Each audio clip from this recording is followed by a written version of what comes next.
So hello again, everybody. I am Rita Gimenez and Brian Hibbs is here with me as well. So we will be sharing with you about how to present a proposal for our upcoming conference. And we're so excited about this conference. We want to celebrate the impact that TESOL educators make and to expand upon that impact and add to our toolbox this year at the conference. And we want to hear from a variety of voices, and we want everyone to submit a proposal. So we have that variety, and we include everyone.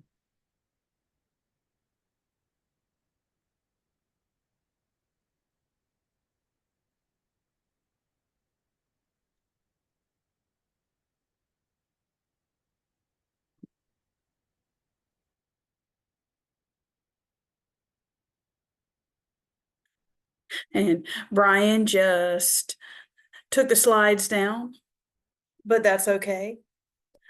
The next thing that we want to ask you is to think about, within your current context, what's the most important current issue in the field of TESOL? Because we're talking about hearing from all different voices for our conference proposals, for our sessions.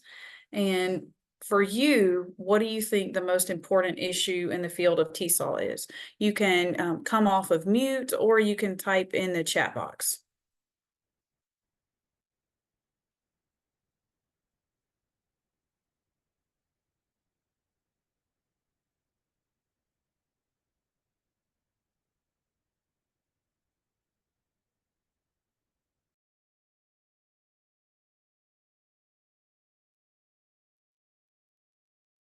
Can you hear me? Yes. Yes, go ahead. If you want to introduce yourself, and then what is it that what's an issue related to multilingual learners that you're dealing with? Yes, okay. My name is Melanie Ford, and I think the issue that I'm dealing with is like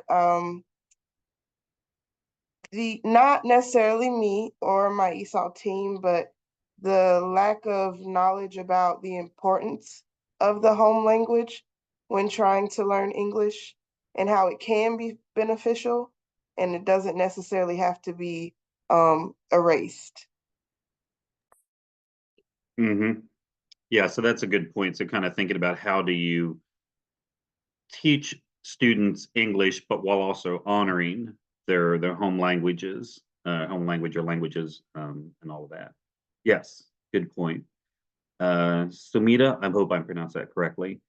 So how AI can help second language students. Yes, I think that's it's definitely one of those things. We're kind of talking about it at our campus, but where I don't think you can really be an ostrich and keep your head in the sand, that it is here and it's not going away. But how can, rather than really kind of ignoring it, how can we really capitalize on it and really use it to help students, and of course in our case particularly second language students.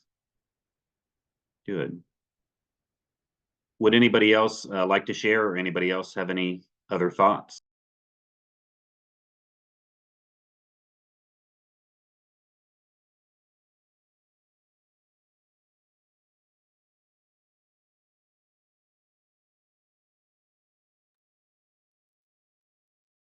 In K-12 education, I do think that AI for multilingual learners is a hot topic, and I've also heard a lot about the science of reading and how that affects multilingual learners.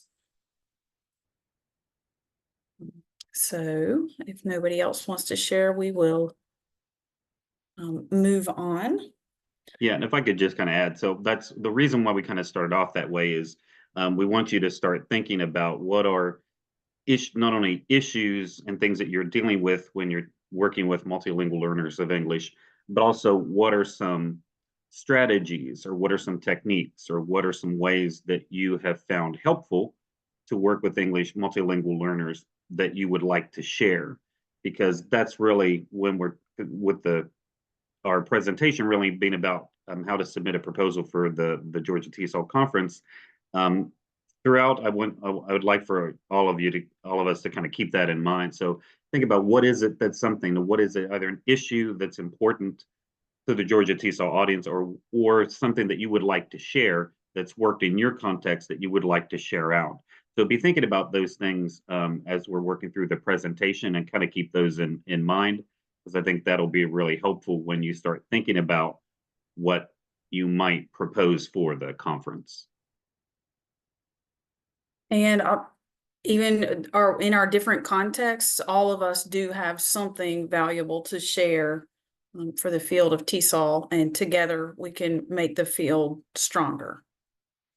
So our plan is for our virtual pre-conference to be on October 31st.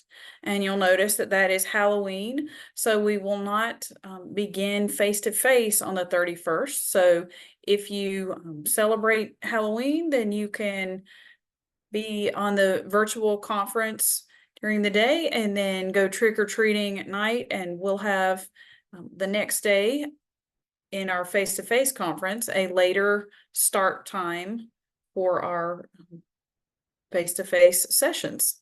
So November 1st and 2nd will be our face-to-face portion of the conference, and it will be at UGA. And instead of in the Tate Center like last year where we had lots of stairs and walking, we'll be at the actual conference center.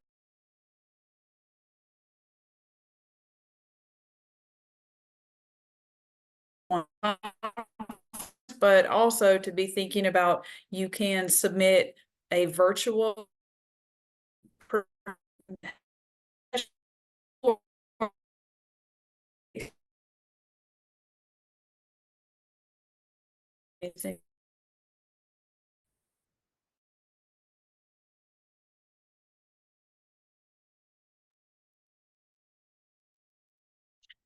Yes, unfortunately, Rita, you're kind of cutting in and out, so I apologize sort of for that. Um, so if you remember, so we decided, so last year the conference, if you remember, the theme of the conference was about connecting, and so what we tried to, and so there was an opportunity for us to come together and to connect, to find like-minded peers, and think about what are the different issues, again, that we're dealing with teaching multilingual learners, and coming together to think about ways that we can help them. So so this year, so kind of the theme of the conference is about impact. And so the idea is really kind of thinking about those connections that we made last year at the conference, and then thinking about building on those connections to think about the impact that we're having in our different contexts related to working with multilingual learners. So Rita, I think you're back with us. So if you Thanks, Brian. So yes, we're expanding upon the connections that we made last year. I know that all of us make an impact in many ways in the field of TESOL, in our students' lives, on our colleagues' lives, in literature research.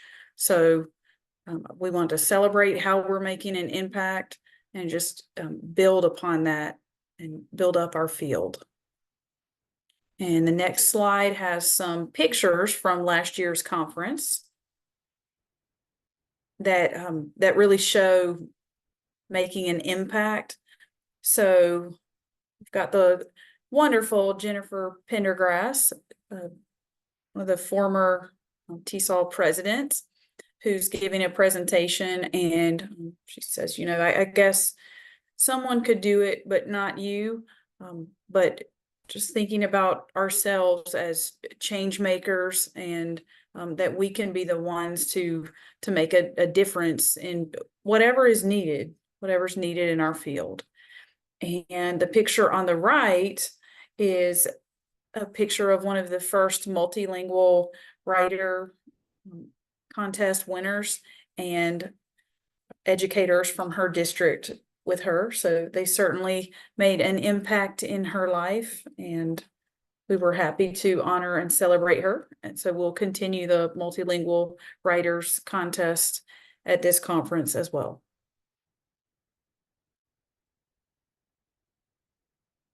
We aim for inclusivity, focusing on all educational levels. So that's one reason that Brian is here. He represents more the higher ed and teacher preparation programs right now, and I am more of a K-12 representative, even though I also do some higher ed and teacher preparation programs. I'm a K-12 person, but we want everyone represented, and we have a new strand this year, which is advocacy, and that manifests itself in many different ways for multilingual learners.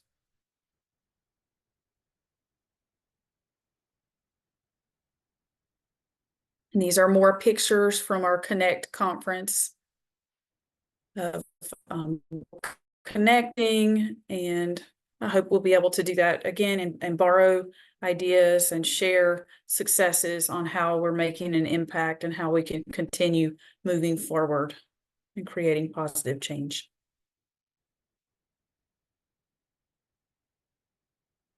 Right, so we need your proposal, and we're committed to supporting you through the process. So if you are not very experienced in conference proposal writing, then Dave, our fearless leader, created a document last year that we have edited to use again this year to help you through step-by-step writing a proposal. And if for some reason your proposal needs revisions, then our team will work with you about that.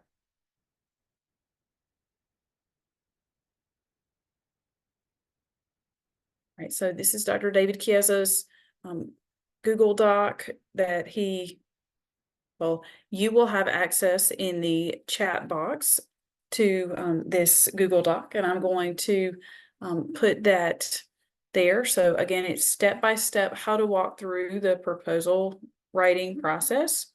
And Brian is actually going to lead you through that process, and I will put the necessary documents in the chat box for you to make sure that you have them.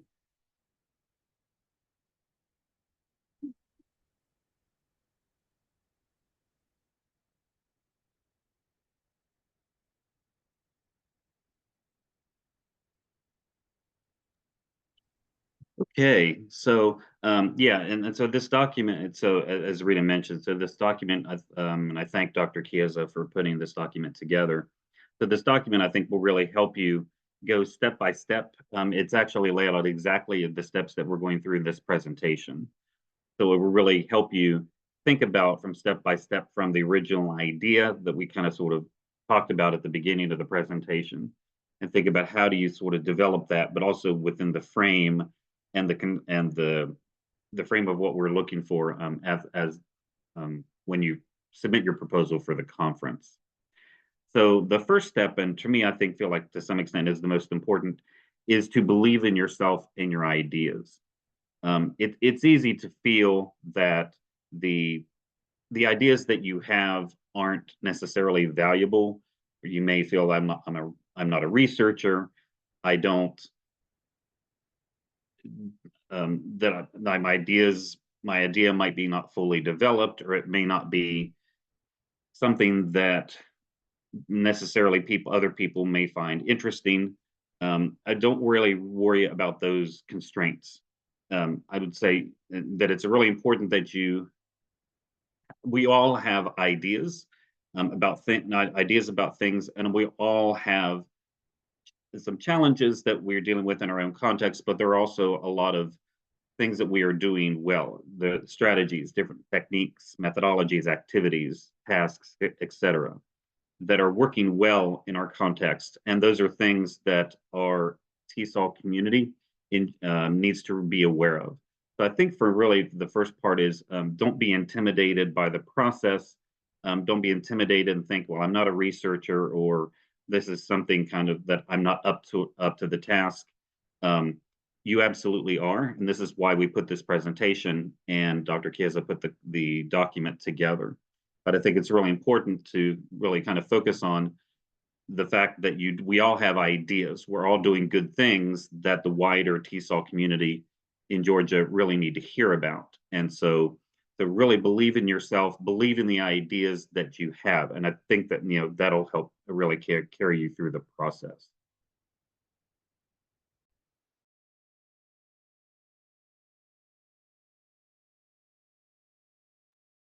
So after that, what you want to do is select one of the 5 strands and a substrand, one or more substrands under the main strand that your presentation may fall under. And so these are generally a lot organized according to student population in most cases. So there's adult education, so things dealing with teaching English learners who are more on the adult spectrum. Advocacy, so thinking about ways that you can advocate for English learners or ways that you have or are advocating for multilingual learners in your own context. Higher education, so focusing on the post-high school level, and also if you're dealing with teacher preparation, so if you work with work with either pre-service or in-service teachers, or doing some kind of professional development with teachers related to multilingual learners, that would be that strand. K-12, and then we have 2 strands related to that student population. So one focused on administration, so things related to like with principals and directors, but also, as you can see, like developing, creating, and administering some kind of ESOL or dual language program, something like that. And then finally, the 5th strand, K-12, teaching and learning. And so that strand is really focused more on the methods or strategies or techniques or different activities that you would be using, that you have used and that have been successful with multilingual learners that are in the K-12 student audience. So what you would do is select one of these 5 strands that you believe best fits the topic of your proposal, and then choose one of the substrands underneath these main strands.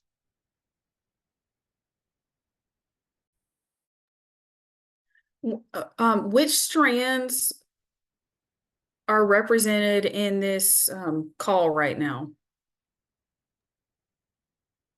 Mostly, like if you had to categorize yourself as having ideas in one strand mostly, which strands would you say you identify with most right now? I would say K through 12, teaching and learning, and the substrand probably would be the SLIFE and LTEL and newcomers. Mostly newcomers. Good. So thank you for sharing. And we've got a K-12 teaching and learning and higher ed teacher prep.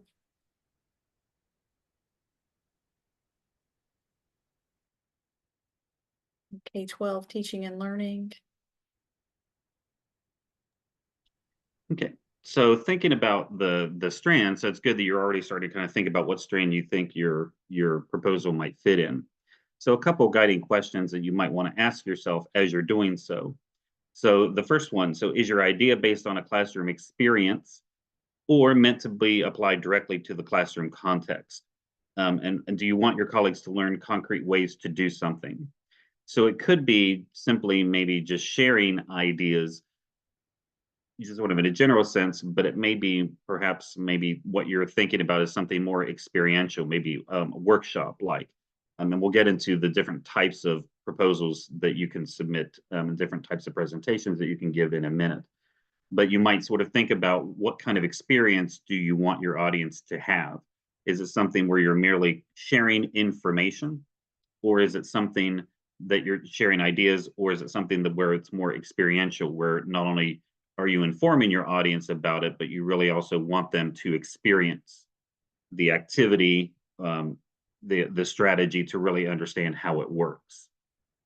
And then secondly, is your work reporting on you or your team's original research, including pedagogy or policy-focused research? So again, that's another way to sort of think about which format might fit your presentation best.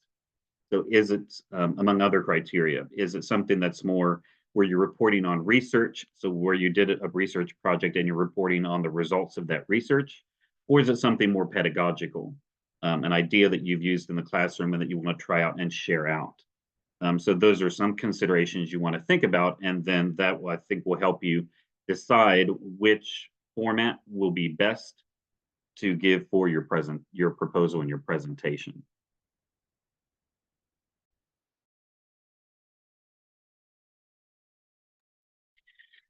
So after you've decided on that, then you'll select the type of session in the conference that you will think will be the best way to deliver the information to your audience.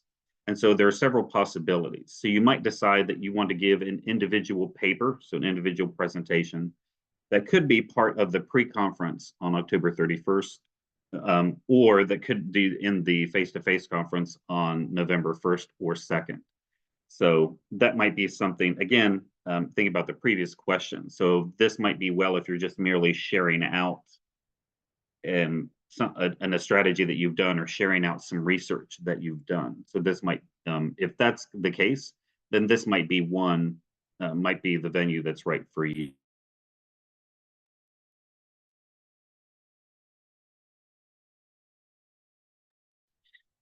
You might also say that, especially if you're focused on a particular activity that needs sort of further explanation, and that you want to delve more deeply into, that maybe given a poster presentation may be the easiest way to do that.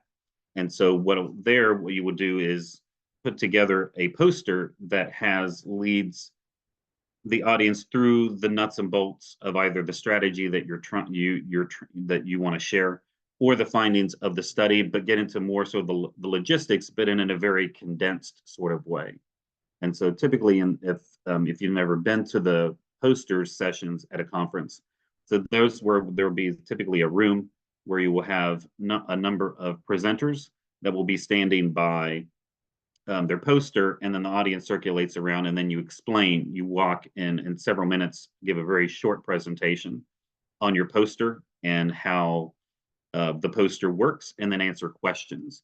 So this is something more if you're more interested in sort of something that's more interactional, that you really want to interact with the audience and really kind of respond to their questions on an individual or group basis, but that's more interactive. This might be the type of session that you may want to focus on.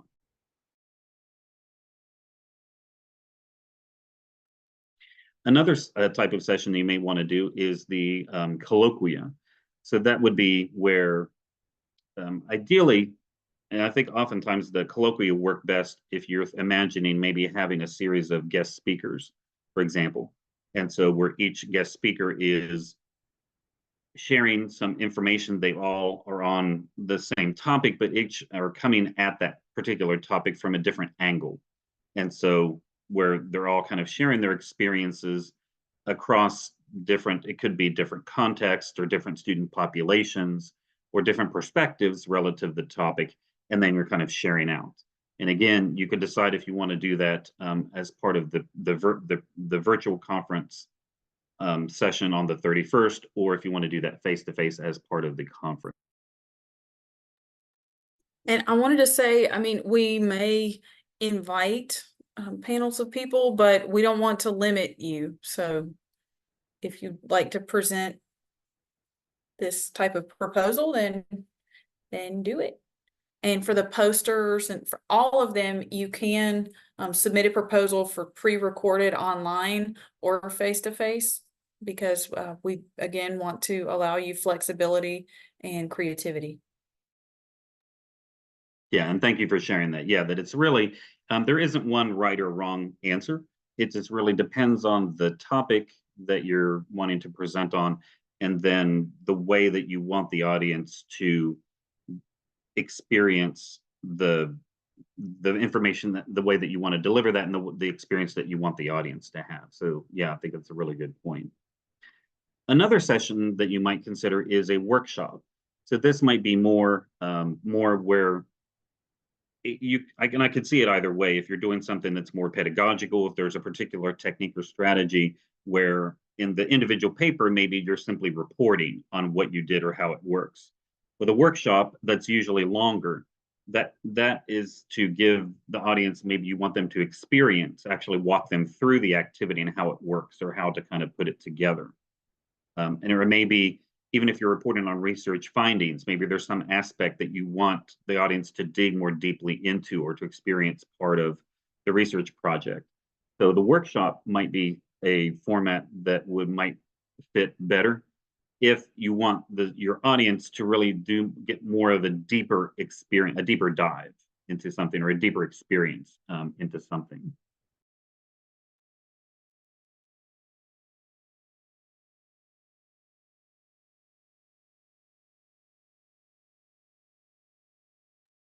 Okay, so once you do that, then you've decided on the topic of your presentation, and you've decided the format that you want to do. So now this step is really kind of getting to, you might say, sort of to some extent, the nitty-gritty of the presentation, and actually designing it and putting it together. So in this step, you're thinking about the title. So what title are you going to give your presentation that not only communicates the information about what your presentation is about, but is something kind of catchy. Sometimes I like to say kind of sexy, but that's really kind of catchy, that is really going to capture the audience's attention and make them want to come to your presentation. Writing the abstract, so kind of in brief, what is your presentation about, and then the session description, where you're going into much more detail about what the session is actually about.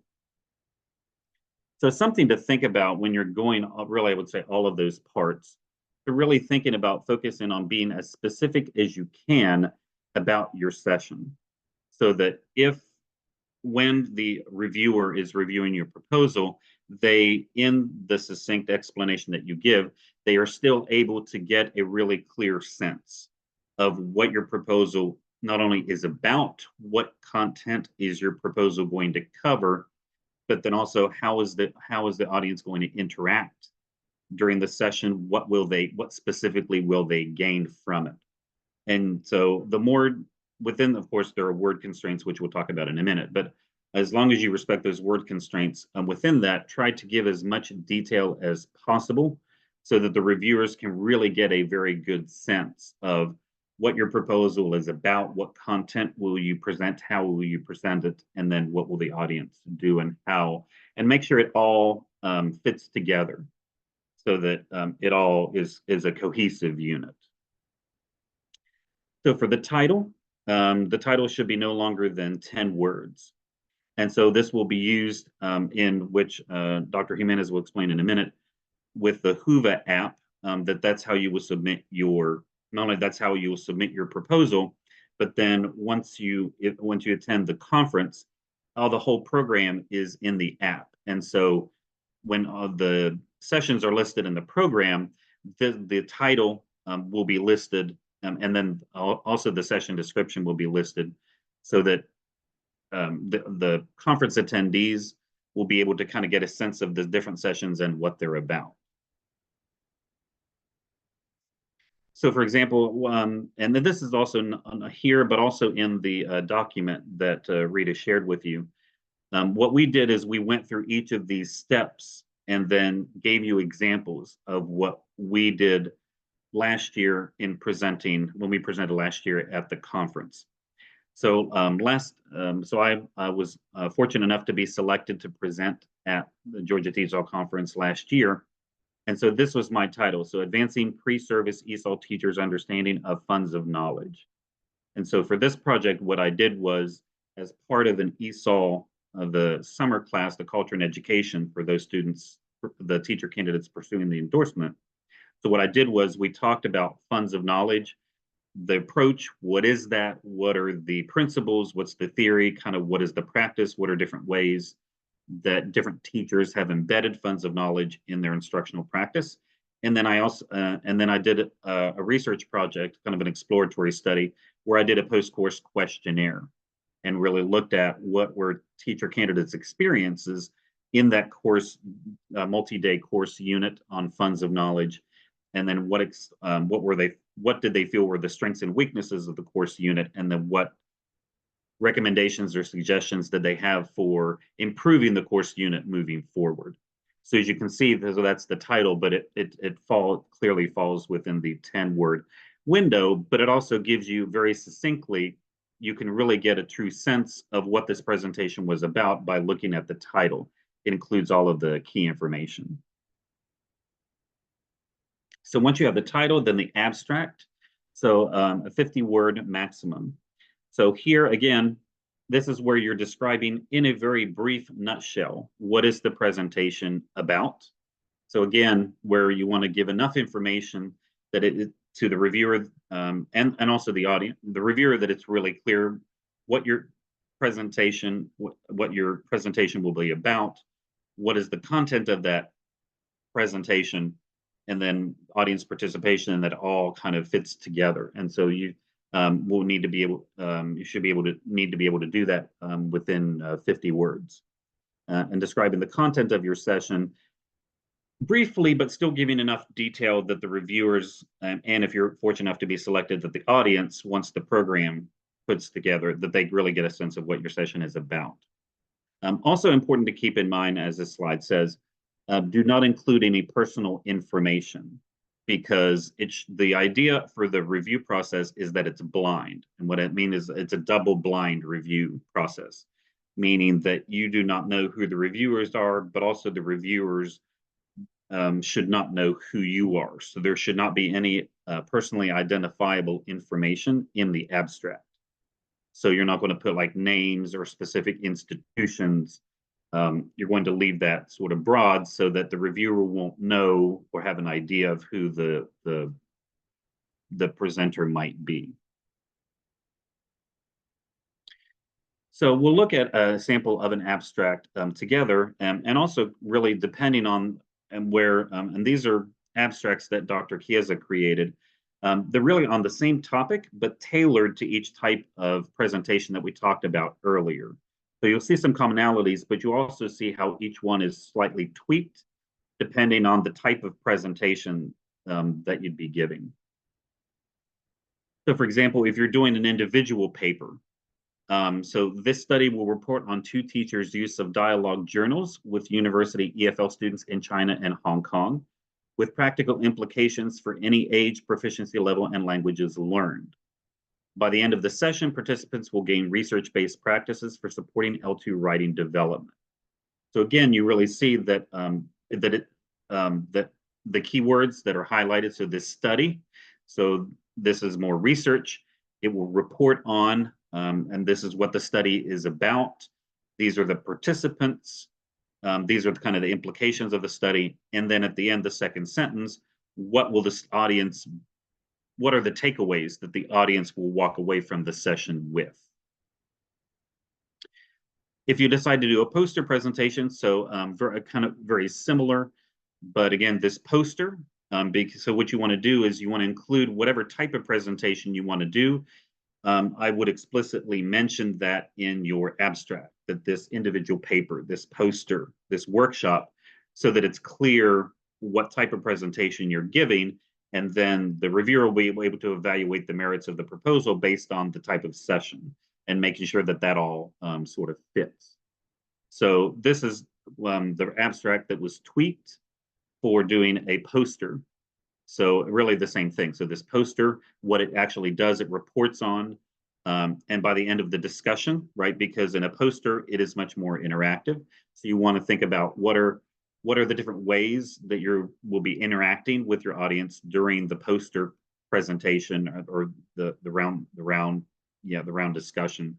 But then also what are the takeaways that the audience will walk away with. So this colloquia.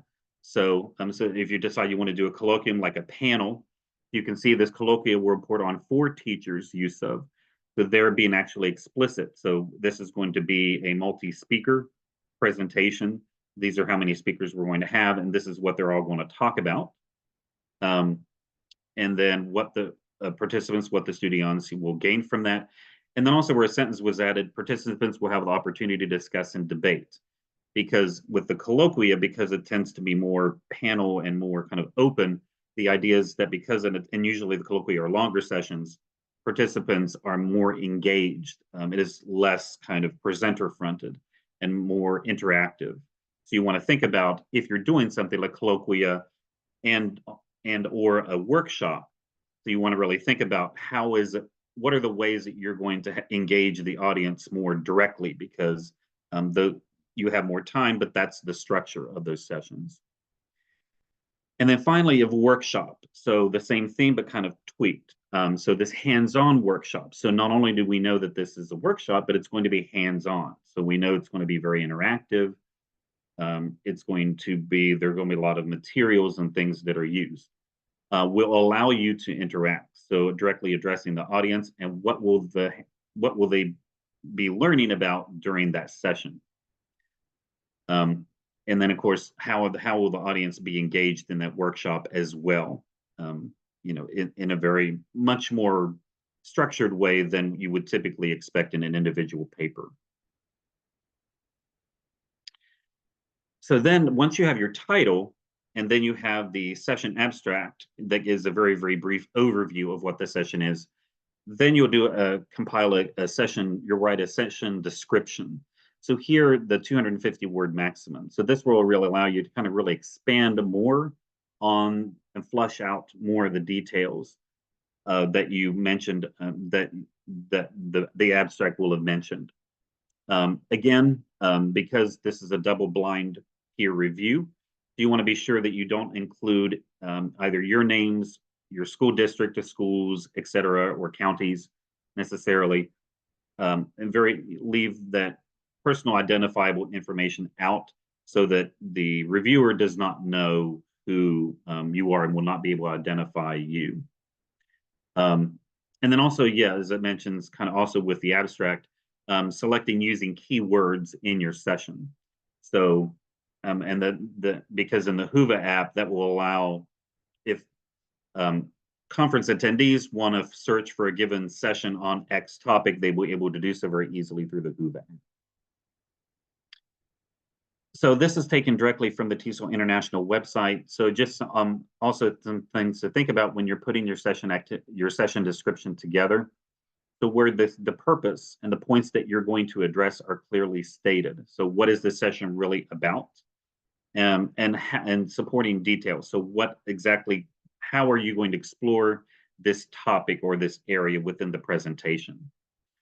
So evidence of knowledge of current practices, research, and policy, so that you're also what you're doing is not only building on, but also extending the knowledge base of the TESOL field. An outline of the session. So more, what will the structure of the session be? So what will the different parts of your presentation be?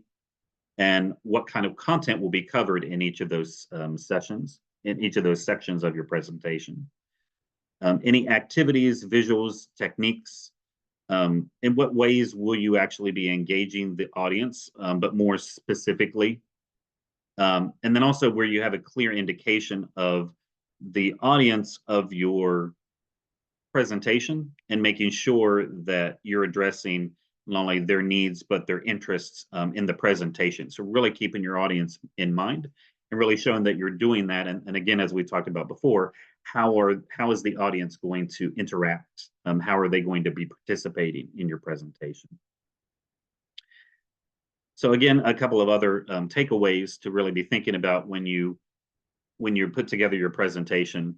So really be explaining what are the outcomes. So again, what are the specific takeaways? So what specifically will the audience be learning about, or the session attendees be learning about during this, and trying to be as specific and detailed as you can so that the reviewers can really get a sense of, where they get a clear mental and visual picture of what the presentation is, how it will look like, and how it will proceed.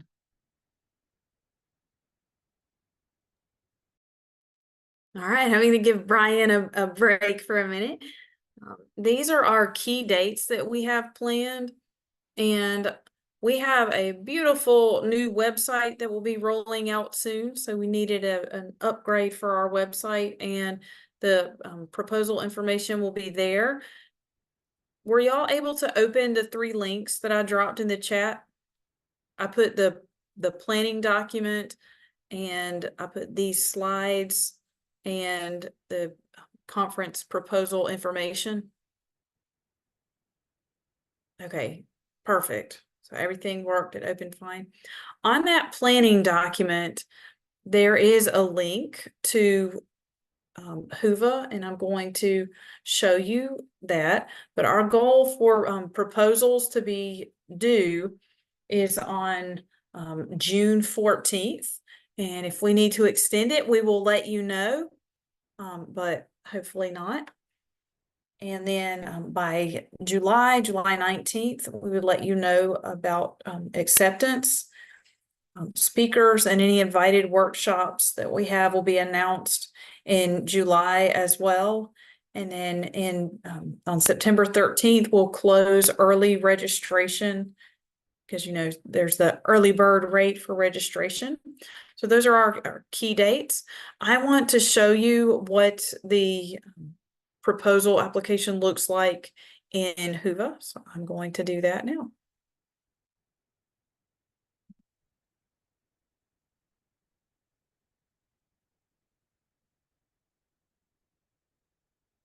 Right, so this will open from it says start proposal here, and I'll put the link in the chat box as well, just to make sure that you have this, and it will be on our website.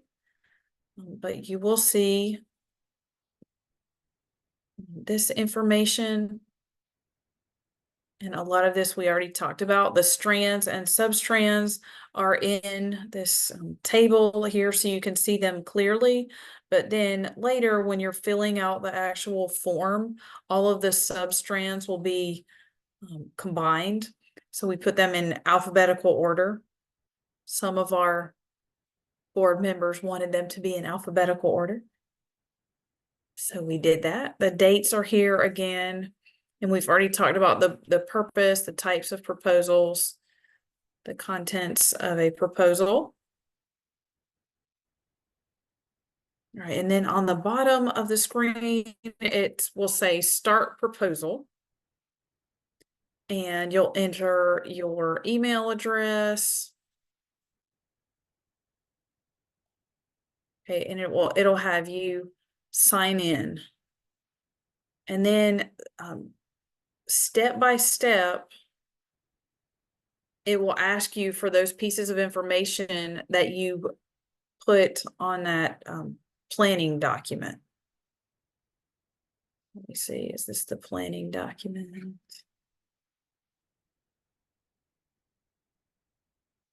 Can you see the planning document? Yes. Okay, thank you so much. So you will just copy and paste this information. And again, on the form, all of the substrands will show up. So adult education, I mean, you could choose adult education and artificial intelligence. And we want to allow you to be creative, and maybe you have the strand adult education and artificial intelligence, how that can help with adult literacy programs. We didn't really think of that, but maybe you will think of that. So you can mix and match, but this is what we came up with.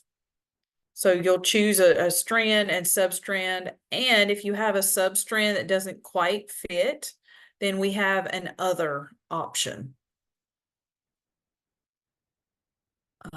I want to also tell you that at the very bottom in Whova, stop share, at the very bottom in Whova, it will ask you for a summary.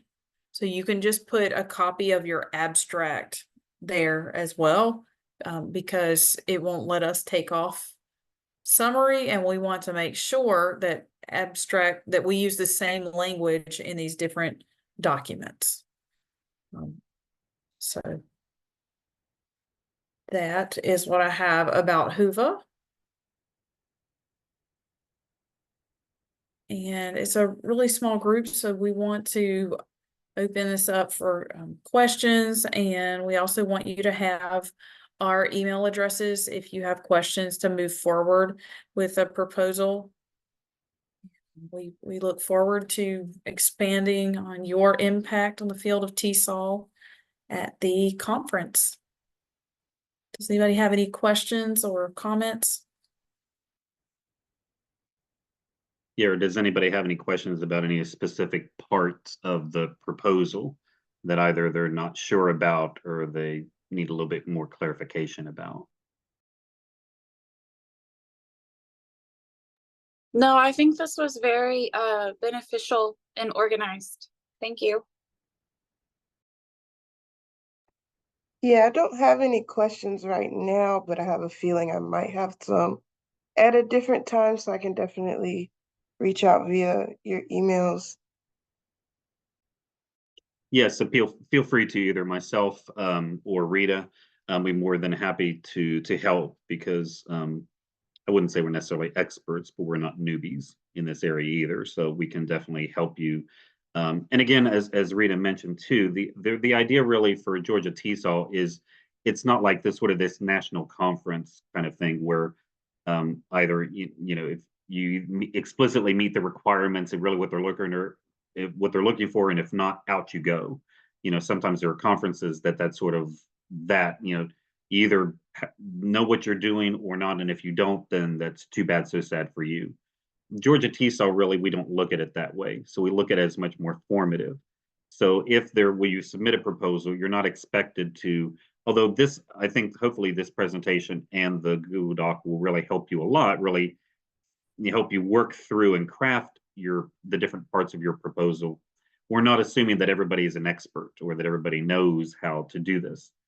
So we really look at it as more of a formative process, but also a supportive process. So not only, yeah, as you're crafting your proposals, if you want a little bit more help, a little more feedback, please reach out to myself or Rita, and we're more than happy to help.